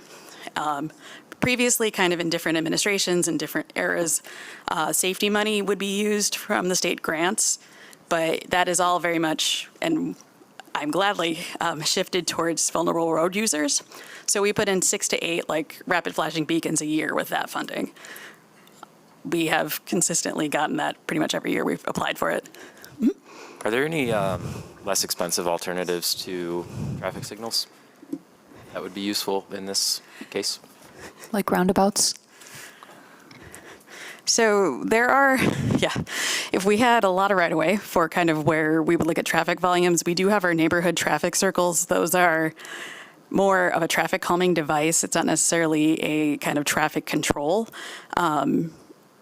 The four-way stop often gets brought up a lot of the times. And when we're looking at traffic and the volumes and the balance, you want to have at least a moderate amount of balance, because if you have all of your traffic kind of on the main line stopping and not necessarily having any of the side or have a good proportionality of that, you often see people will either increase their mid-block speeds because they're, a little irritated they had to stop for nothing, or you see sometimes where people will divert, just avoid that four-way stop, and that pushes the traffic out into the neighborhoods versus keeping it on Kalamazoo. We are proceeding with our own department funds, nothing from the Third Ward Equity Fund, to design these signals so that we can be ready when we have funding available for the Adams one. Have roundabouts been considered? Yes, we do not have the right-of-way to make that work with this kind of the requirements of the geometry there and the traffic flow and I guess our design speed, which would be fairly low. There's kind of design considerations that you would give, and the right-of-way is generally the biggest part of that. So we have a pretty lean right-of-way that we've been putting a lot of good assets in. And this is just kind of an overall map to give you an idea of where we are putting in improvements and some of those programmatic ones. Can I ask specifically why Griggs was prioritized over Adams? Again, it's that there's a school crossing there. There's a crossing guard that operates right now just with a stop sign in their hand. There is a two-way stop there. So that is something that we want to support given that current need. Luckily, we've not had any particular issue with school children crossing there, and then we did have a cyclist hit at that intersection. Oops, I'll leave that on there. And I just want to say, Ariana presented at Economic Development Project Team last week, and that's a recorded meeting, so we can share the link to that presentation. She went into more detail, and there was discussion with your fellow Mobile GR Commission, Mayor LeGrand, as well as, as well as we'll include the presentation here. So apologies for the last minute addition, but wanted to present this here as well, but we'll share those materials out. So I do have one question. I do realize that this isn't on here. This is more just a thought, and plus it has a traffic light. But at Fuller and Kalamazoo, I feel like since there's the space there, has there ever been thought into a roundabout at Fuller and Kazoo? Not that I'm aware of. It's something that we have been able to implement roundabouts in certain places in the city. We'd have to look at the right-of-way as really the biggest constraining factor. So I think there's a space there, but I've always, since it's at that weird angle, I've always seen like very close traffic misses just because people are like, oh, red light, I'll turn right. And I've seen plenty of pedestrians and other people almost get hit in that area, even though it's a little bit off topic from where we're looking. Commissioner Miguel Cipriano and then Commissioner Sessa. Thank you, Ariana, for this work. I really appreciate it. I've been on that side of the city a lot more recently on my bike and with transit, so I really appreciate this work. I think I just want to remind the rest of this commission and our staff and residents that oftentimes we can get a lot of tunnel vision with the work that we do, and that when I sit back and see some of the work that some of us have been involved with regarding micromobility, it's very apparent to me that we treat these things differently. And then I review our city values, and I think about equity, I think about innovation, I think about our vision and safe community with mobility and economic prosperity and affordability. And I can't help to think, when we have an issue with micromobility and it comes before this commission, we go right to GPS zones. We drop those, we do no ride zones, we drop the speed, and we do that immediately. Because one person is running a stop sign or there's a business owner that's frustrated.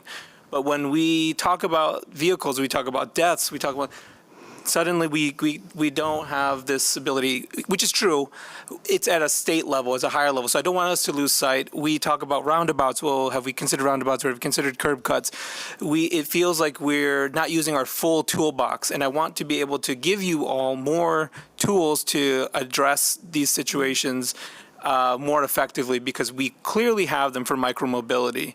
And that's where I'm talking about equity. If you can't afford a car, we're going to restrict you. We're going to do things immediately. We're going to be on you. But if you have a car, well, we're going to give you a little bit more leeway. You have the freedom to go 45 down Jefferson, down Kalamazoo, hit somebody, and then it can happen again. And we're just going to do a little bump out. I'm getting a little more animated because it is frustrating, and I want to give you those tools. And so I'm going to continue to press and ask for ways that we can do this at the state level. I know that's a huge mountain to climb, but I'll bring up this example that I like to bring up again. What should it look like? What can we do given our constraints? And then what are we doing right now? What we are doing is great work. But what we should be doing is all this other stuff, this policy, long arc work. We can't lose sight of that so that we can give you more tools to address this problem. One thing, if you are going to start that mountain climb of state advocacy, is that our state speed laws are very restrictive in that if I do a speed study and I label it as a speed study to determine the speed limit, I have to set that roadway by the state law to the 85th percentile, no matter what it is. So you could have a 25 that could go up to a 45. So I do a lot of traffic calming studies. That's what I do. I don't do speed studies. So it's one of those things that ways that we are looking at being able to blanket kind of more based on land use. There's some more options and nuances within the state law, but that provision is a very, very sticky one. Yeah, some of you may have heard the death that's gone viral in New York. A person on a scooter, a personal scooter, that can go up to 55, 65 miles an hour, hit a pedal cyclist. They both died. Immediately, there's laws being written up. There's things being changed. But this happens all the time with vehicles, and we don't do anything about that. And I'm speaking to Andy not because it's your fault. We're on the same team here. Mm-hmm. I want us to keep seeking those state rules, because vehicles have speed governors too. It's not about setting a lower speed limit, because it's very clearly posted Jefferson Avenue 25 miles an hour, and people still do 45 down there. It's about finding innovative ways to address these problems. Thank you. Thank you. And I just quick clarification, and I appreciate your comment, and I think the sentiment is still there, even though but we do have control over shared micromobility, not very much micromobility. So when we take a zone or control speeds, that's just with the shared micromobility with the operator Lime that we have a partnership with, not with personal devices. I just want to clarify that, but otherwise appreciate your comment. Yeah, so first I just want to thank Commissioner Miguel Cipriano for saying all those things, because it's absolutely true and something we should definitely be thinking about. So I have a few questions, having not been on this stretch of Kalamazoo in a while. Does it currently have painted bike lanes or no? I'm Barely. yeah. Barely. I would say They're fading. Yeah, which Quickly. we will be having our long line pavement contractor coming in. We've had a wonderfully wet, cold spring, which is impossible to put pavement markings down. So you'll see them around town here shortly. Okay. And then what is the current speed limit? I would say, I read this RSA last week, which feels like ancient history at this point. Yeah, it's 25. 25, okay. So not really going to lower that. That is the state minimum that we can go, so. Yeah. Okay. So then I guess just my question about this project, and then a more general one. The mayor's not here. I know he would be saying if about the curb bump outs, how can we incorporate cyclist movement with the curb extension, so we're not forcing the cyclists right into traffic as well. That can be a potential conflict. I guess just more broadly, so can you clarify with like the new state law around the speed limits, are we able to lower speed limits on roads? Not in the traditional sense if I were to do a speed study and I have to establish a traffic control order at the 85th percentile. What we are looking at is that if there is it's the state law has within zoning is residential use on both sides of the street, I can apply a 25 mile per hour. So that's something that we're looking at with our community master plan and kind of running that GIS and figuring out how we can kind of make that blanket traffic control order. So that's really where I think we have some more of the latitude. And it may be some areas where, you know, I like our lovely multi-use zones may allow us to kind of put that in there as a possibility. So if this was a speed study that was done with it being 11 to 14 miles per hour over, the speed limit would have had to been changed. To 35 miles per hour. 35.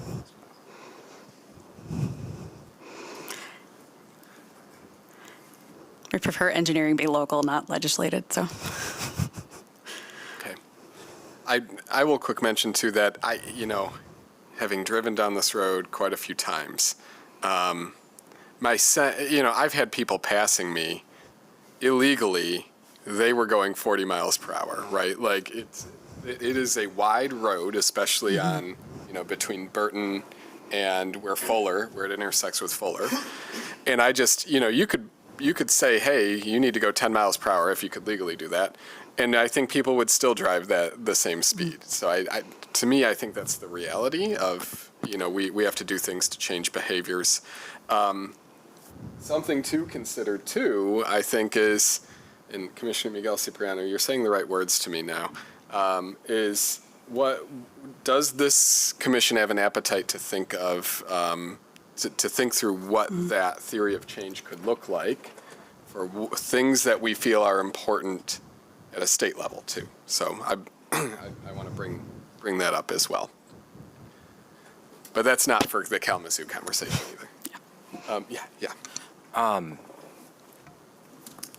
Your comments helped me think of this a little bit, but I remember seeing a study where somebody driving down a thinner road goes a little slower naturally, right?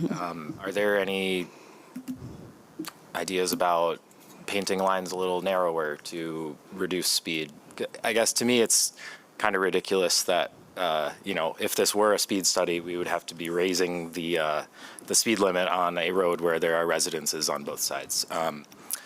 So I guess, thinking of vulnerable users, building for the lowest common denominator is a path to success. And I would like to see some sort of physical manipulation of this road to force drivers to go slower, whether that's traffic calming measures or simply a narrower roadway. Thanks.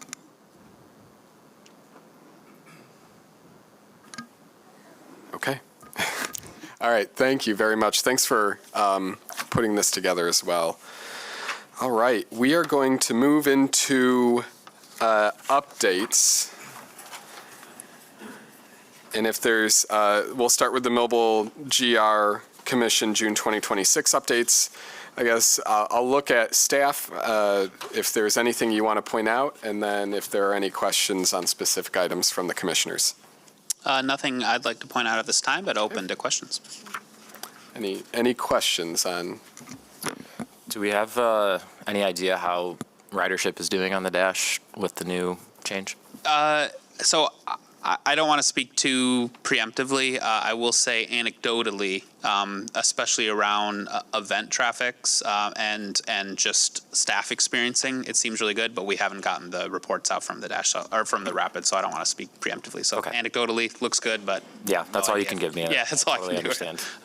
I did ask Max about that before the meeting. That April, we started the updated Dash in May. Early May. Yep. In early May. So the April metrics are not going to be reflective of that. All right. Commissioner Sessa, any updates on the Vital Streets Commission? Nope, we don't meet again until August. Okay. Thank you. Any director updates? Yeah, I have a quick one, and we plan to come and present on this more in more detail in the future, but I do want to give a quick update on the amphitheater. There's a lot of discussion going into it. I think I'm very biased, so excuse my possible positive spin on this, but I think it went extremely well relative to even our own expectations. What I think was most exciting as someone who's been in this space, especially engaging with community for 9 years, I've heard for all 9 of those years that mode shift is going to be very difficult to be achieved in Grand Rapids. I think what we saw on the 15th, the first night when we had so much demand downtown, was an extreme level of mode shift that I, again, did not think would happen so quickly. We did not run out of parking, didn't even come close. We had 3 of our ramps fill out of 9. We ran out of bike parking almost immediately. So we added some capacity to that, but the people walking were something that I had not seen as someone who has been in the event space operationally for a long time here.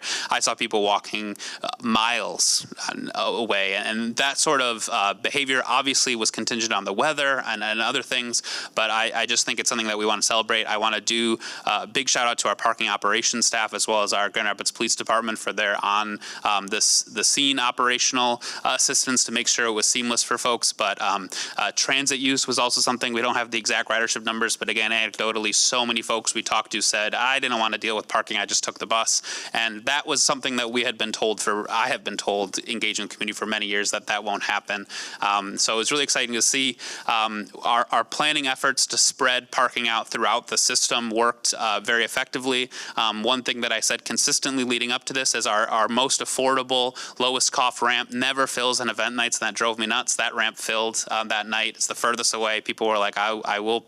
Our pitch was get paid $15 to walk a quarter of a mile, and that filled up. So it was really exciting to see, again, very biased, of course, as someone who was involved in the planning efforts for that, but I think it was a really good sign that we not only have the parking capacity for the current and future developments here with the amphitheater and the soccer stadium, but also that we have a community that is open to mode shift. I know that's a big topic of discussion here and part of a lot of the strategic plans, and that, in my opinion, was on display on that first night and all subsequent nights since.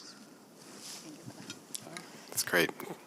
So we did open up an emergency operations center, which is in a windowless building or room in the police building. So, but being with our traffic infrastructure and other things, we were able to observe and have a camera right there at the Cherry Market intersection. And so it was really satisfying to see that be a predominantly pedestrian space, especially after the event, where you just kind of saw this big kind of glob of humans just kind of take Cherry Street all the way down, and various people kind of going off. But yes, it was a very boring night in the EOC, and we loved it.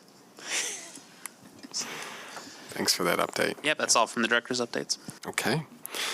All right. At this point, I will now open the floor for general public comment. The board would appreciate having the members of the public attending the meeting today identify themselves before providing comment. However, it is not required to give your name.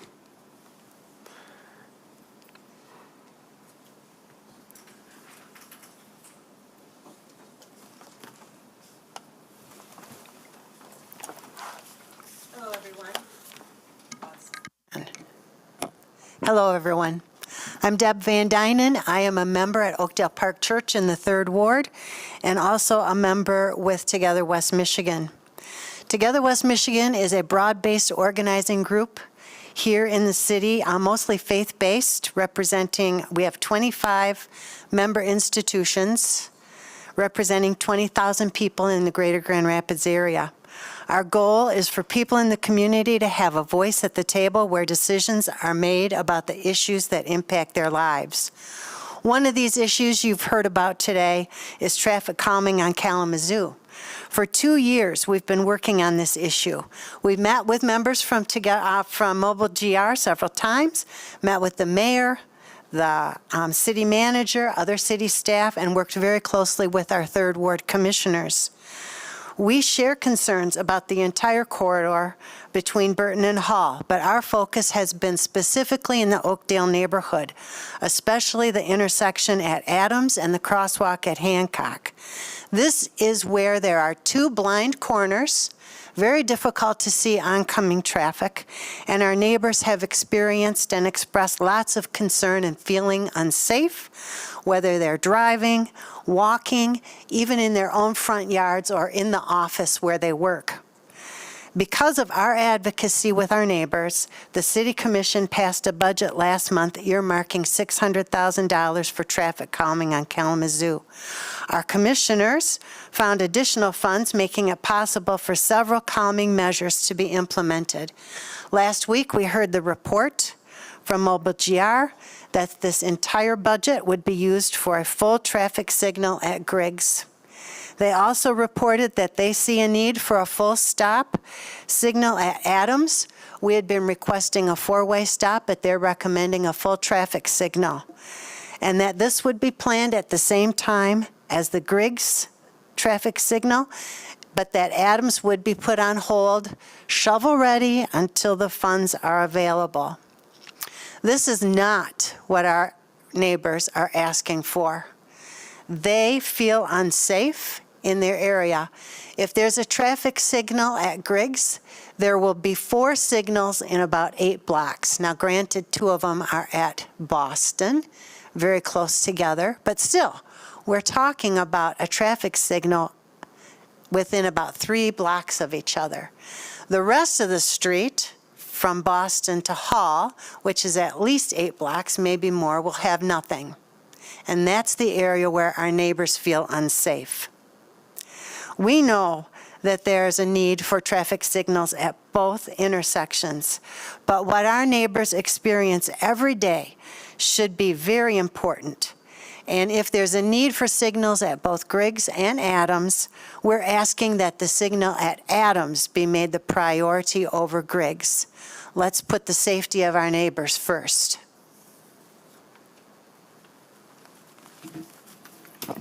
Hello, my name is Eugenia, and I'm here, to represent the residents. I'm also with Oakdale Neighbors and Together West Michigan. And so I definitely agree with the lights and everything for the Griggs and the Adams. I'm more concerned with it being Adams being the main focus. And I say that because I don't know who all remembers the lady that was killed in 2019 standing in front of her house on Kalamazoo Street on the sidewalk when someone was speeding around that corner and they hit her and their vehicle went into her house. Now, of course, some of the records said that he was under the influence, so that was a big part of it. But just imagine if there was a stoplight right there. If he would have paid attention, maybe he would have stopped at that stoplight. I mean, under the influence, we don't know how they're thinking. But people speed around that corner so much. I even talked to the workers at 7 Mars, and they said, oh my gosh, if we would have had a stoplight right here, this would be amazing because of the stuff that they see right there. And like Deb was saying, you have that many lights all the way up to Walgreens, and then from Walgreens to Hall, nothing. So it's best to start at Adams. At least you'll have a good break between the traffic from there to Hall. You can slow some people down, and then we can work on the other one to get the other light. And then also with the dollar amount, we were thinking, hey, what if we split it up and kind of put something here at Adams, something on Hancock, and something on Griggs? But then when we saw the dollar amount was like, nope, it's $600,000. We're going to do one light. Let's make it at Adams and Kalamazoo instead of Griggs. I just feel that would be, I mean, they're just talking to the neighbors in the neighborhood, crossing that street, just being over there. Can't even walk across Adams without people just bolting straight through there. It's crazy, it's dangerous, and it's scary. And I feel one death was just too many. Yes, there was accidents up on Griggs, but a lady was killed. And if we can help that family, we can help other people in the neighborhood. And also, there was something I saw. We talked about there was a sign. There's a sign that I just do not like, and I don't know if everybody see it, but it's over by Walgreens, and it says, stop here on red except bicycles. So if you think of that, if I'm on a bicycle, I feel like I don't have to obey the light. It tells me I don't have to stop. Everybody else have to stop on red except bicycles. And I have a picture of it. I was surprised. That's the first time I've ever saw that sign. Maybe it's an old sign. It's probably been there years. But maybe someone should take a peek at that. Because, of course, people riding a bike, they're going to see that and think, I can just cross right here and, if I get hit, it's their fault for hitting me. But I was just surprised when I happened to see that. It just said stop here except for bicycles. So I just had to put that out there. But definitely, I think that the light should be at Kalamazoo and Adams before the one on Griggs. We can work on Griggs later, but that one I feel it would definitely help the neighbors. I just want to go through my notes to see if I skipped anything.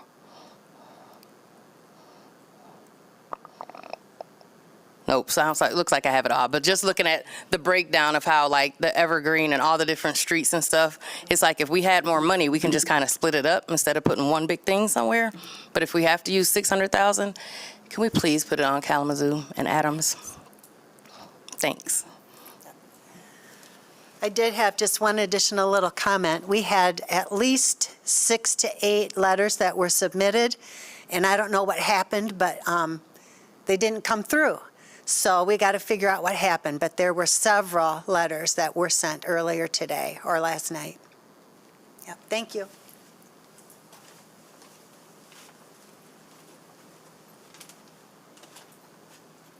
Yep, come on up. Hello, my name is Ken Webb. I'm a resident of East Castle Drive, which is at Kalamazoo, between Kalamazoo and Breton, north of 44th Street. There's a big curve on East Castle Drive that several cars come through there, and there's quite a few accidents. They're speeding down there. My car was hit, and it was a hit and run, about $14,000 of damage. There's nothing I could do about it. The car was speeding around there just on March 10th of this last month. 2 cars come speeding down there, and they both got in an accident. They knocked down 2 trees. I guess one of them took off, and the other one was hurt. I don't know how bad it was. We've had several accidents on that street, several cars damaged. Almost every year, our mailboxes get knocked down because cars come around the corner. They can't stop because it's icy. They knock down the mailboxes, and they keep going. All I'm basically asking for is some speed bumps put in that area just before the curve and after the curve, just to get them slowed down. We can't even park on that street because if you park on that street at night, your car is probably going to get damaged. Thank you. Hi, my name is Jazzy, and I'm Jazzy Webb. And like he said, my car got hit. And I was going to work, and all of a sudden I came outside, and my car was flipped all the way around. And that person, they left. They just left. And we keep having accidents, and we have pictures. Our mailbox get knocked down, and we're right in that curve to where we had an accident to where they were right at our door. So we're getting that's why we're here, because we're getting the brunt of it. Our car, and then the last accident that happened, we happened to be out of town, and the debris from the accident landed right in our driveway. Had my car been there, I would have got hit again. I can't keep affording to get a new car. So we are asking, please investigate it. We also did a, what was that? Traffic calming. Yeah, we did a traffic calm. We sent it in, a citation that we sent it in. They said that they lost it or couldn't find it, and we've been calling, and this was like 2022. And so they say they're going to investigate it. And like you said, we do need a speed bump there because now there's new developments around that area. Lots of new developments around that area. So we're begging someone to please investigate it, look into it. We really need speed bumps because right where we're at, when you come around, as soon as you come around the curve, our house is right here and it's back. And that's where the car ends up. In our yard. And that's just very dangerous, you know. And I was parked in my driveway. I wasn't on the street. I was in my driveway, got hit and knocked it, and my car was damaged. So that's what we're asking for. Thank you for your time. Could you say what cross section that was on Kalamazoo? Yeah. It's not Kalamazoo and East Castle, or what? East Castle and 44th Street, but it's between Kalamazoo and Breton.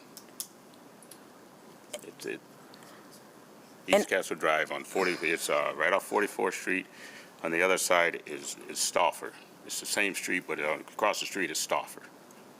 But on the north side of 44th Street is East Castle. What's the name of the school? There's a charter school. Yeah, there's a charter school right up the street, and there's a lot of issues because the cars parked this way, and coming down.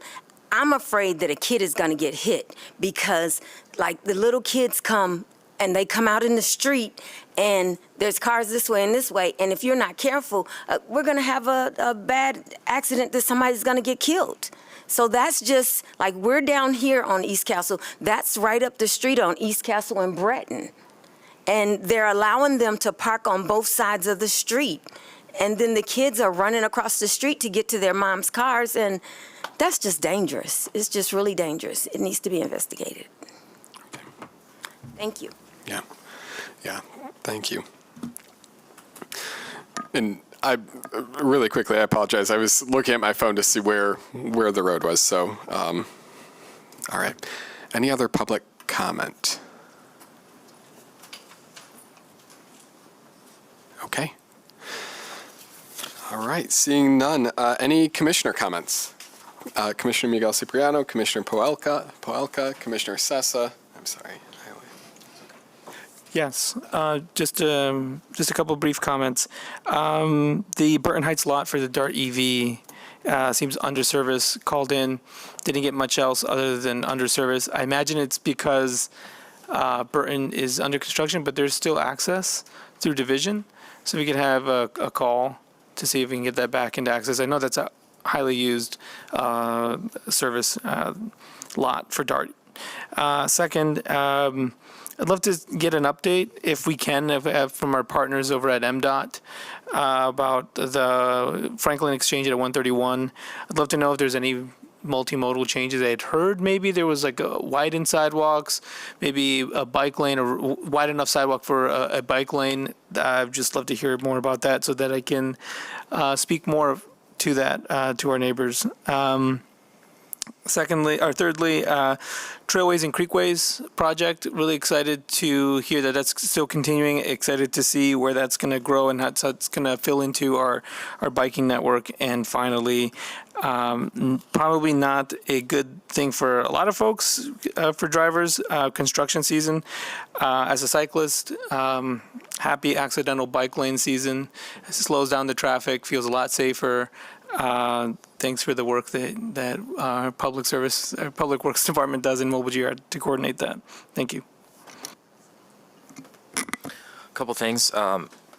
As we can tell by our public comment, there's hunger for some innovation on Kalamazoo, whether that's raised intersections or something not as expensive as a crosswalk, or perhaps a temporary fix while we can get funding for the second light. There's hunger for innovation, and I think we should get after it.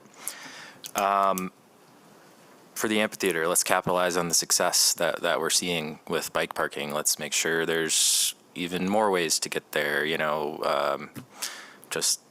Like you said, Max, this mode share is exciting to see, or mode share change is exciting to see. But we got to keep that momentum up. And then I'd like to just formally request that we work with the neighbors on East Castle Drive to open a traffic calming file. Ideally, we'd see it on next month's, status updates for traffic calming program. But sounds like they're in need of something like that. Thank you. Commissioner Sessa. Yeah, thanks. So I want to have more of a broad comment. Thank you to the members of the public who spoke today about investments that they would like to see for traffic calming and safety in their neighborhoods. I think what this is, and especially, with the context of, talking about how we can support transit services. I think that we talk about budget limitations being that, we only have so much in the parking fund. But what I want to be clear about is that that's a policy choice. The city is choosing to say that only money that comes from the parking fund can be spent on these sorts of things. And I think that that's a self-imposed limitation. Saying we have budget restrictions, yes, I understand that the city budget is, a finite source, but we're limiting our resources even further to what we get from the parking fund. And that's a choice. It's a choice the city commission makes. I think that doesn't have to be the choice. We can say, we want to invest in this more. We want to put more resources involved. We want to improve safety on our streets because, as we mentioned earlier, car crashes happen daily, and we just accept it as a part of life. And I don't think we should be accepting that. I think we should be proactive about safety. I think we should be doing much more towards safety improvements. And part of that is a mode shift. Part of that is, getting people into more modes of transit. The bus is way safer than a person driving in a private vehicle will be. Obviously, if we have more people biking, it becomes safer for everyone. If we have more protected bike lanes, it's safer for everyone. But what I really want to be careful of is something that has been, a nagging thought for me for a long time, which is that it sort of seems like a negative feedback loop to have transit funded by a parking fund. Because ideally, transit will be successful and then people won't be parking downtown anymore. But then that means our revenue from the parking fund decreases. So then we can't fund the service that people are using. And so I think that this, maybe it made sense in a previous iteration where we didn't have the mode share that we're looking to achieve or that we have achieved even now. And I think there needs to be a real policy discussion, whether that happens in this body or anywhere else, about how we're funding mobility and how we choose to hamstring ourselves by the budget that is set by parking, and how we might be able to, find other sources of funding. Thanks. Thanks, Commissioner Sessa. Commissioner Wheeler.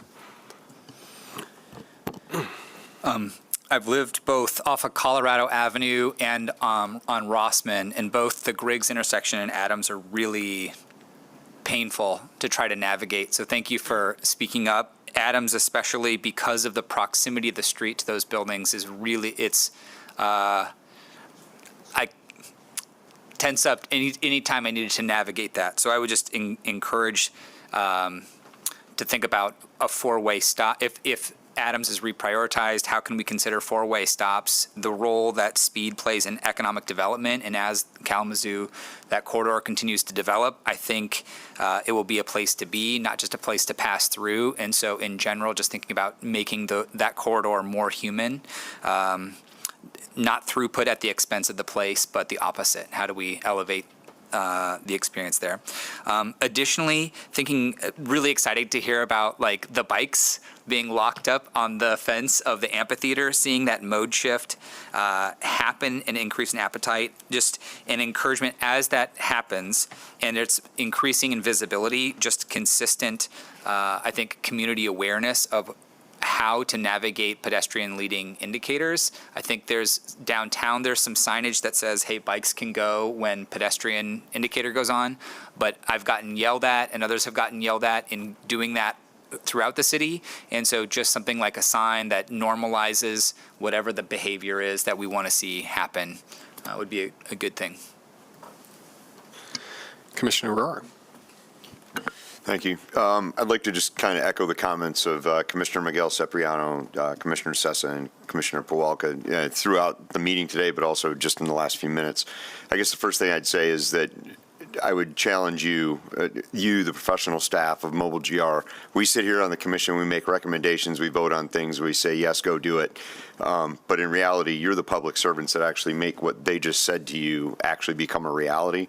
That's who we need to be responsive to, not to an engineering study, not to I don't have enough space to put a roundabout in, raised traffic, raised intersections, traffic calming measures that don't endanger a different road user, for instance, the cyclist. I mean, those bump outs are dangerous to us. extraordinarily dangerous, actually. You put us into a road where the 85th percentile is 13 miles per hour faster than the posted speed limit, and then you're going to bump me out with a temporary bump out, and then I'm going to get killed in that roadway. And then I become another death, like somebody who dies standing in their front yard. There's no reason that we can't solve these problems, and there's no reason why we can't start deprioritizing high-speed vehicular traffic on some of these roads. It's dangerous. It's dangerous for the people that live on those roads. It's dangerous for the people that have to navigate them, whether they're vulnerable roadway users or they're just motor vehicle operators. We have the tools. We're here to back you up. We're here to approve it. We're here to help you do it. There's no reason why we can't. I know what the Michigan Manual of Uniform Traffic Control Devices says. I understand what the law says. At some point, we still live in this community. We own this community. There are things we can do that are within the law, that are within the regulations to make it safe for everybody that lives here. Thanks. All right. Okay, I just have one thing to mention. One is, for the sake of transparency, I had a great opportunity to connect with some folks from Together West Michigan, many of whom, actually I think all of whom are here today. And so I do want to apologize that if I sent the wrong email, I will make sure I connect with Max to make sure that you have the right email. And so that any official communications you sent, get to the right people and they can be read. So thank you for bringing that up. I think the other thing that I want to double tap on is, I think a few people have brought up the oxymoron of funding public transit with parking fees, right? And so I think if this commission has an appetite, we have, one of my goals has been, if we all think something, if we want to see a change, we are an advisory commission, but we have the potential to make that changes by sending memos to the full commission, right? And so I think that could be worth a conversation. I would want to hear from Mobile GR on that too, to see why systems are like that, because I know that Grand Rapids is not unique in how the Mobile GR or parking departments, if you will, are funded. So I'd be curious to understand how and why it's been that way, and then if there are opportunities, if we think there are opportunities to change or even advocate for a change in how we're funding some of these priorities and multimodal solutions. So I'll put that out there. I always try not to be the person who has the last word, so I want to double check if anyone has, yeah.